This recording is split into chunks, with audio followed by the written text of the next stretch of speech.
joining us. We are learning more tonight about how action taken by the White House and Elon Musk is having an impact here. DOGE cutting $400 million in grants will now leave 21 people at a Duluth nonprofit out of work. Northern News Now's Ryan Hayes breaks down the shakeup at Ecoilibrium 3.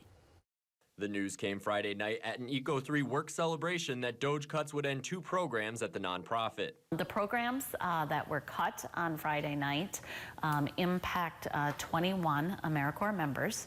18 are full-time Vistas.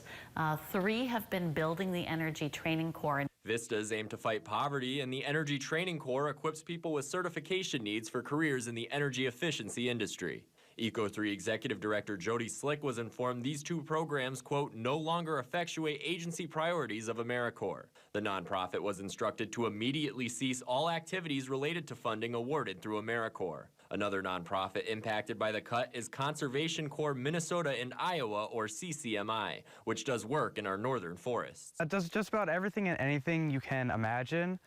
From invasive species removal to pesticide application, prescribed burnings. He says he and his crew were getting ready for the day when they received an unusual text from their boss telling them to come in for a meeting and to leave their gear at home. When you just wake up one day and think business as usual and you get that gut punch, it really can rock your whole world. Horner believes the cuts could impact upwards of a few hundred people. While Minnesota and 23 other states have filed a lawsuit against the cuts, Slick says the move will still have an impact regardless of the suit's outcome. We need to again understand that what you're doing is impacting the lives of individuals that are receiving poverty wages. Making sense of rapid funding changes out of Washington. In Duluth, Ryan Hayes, Northern News Now.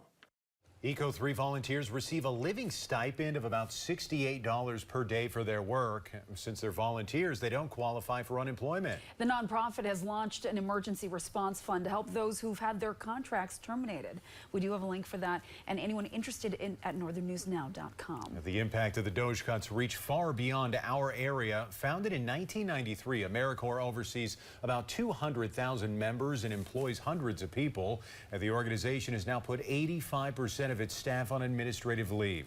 24 states, including Minnesota and Wisconsin, are suing the Trump administration over the Americorps cuts. However, DOGE and Trump say that these cuts were a long time coming. A White House spokesperson said, quote, Americorps has failed 8 consecutive audits and identified over $45 million in improper payments in 2024 alone. President Trump has the legal right to restore accountability to the entire executive branch.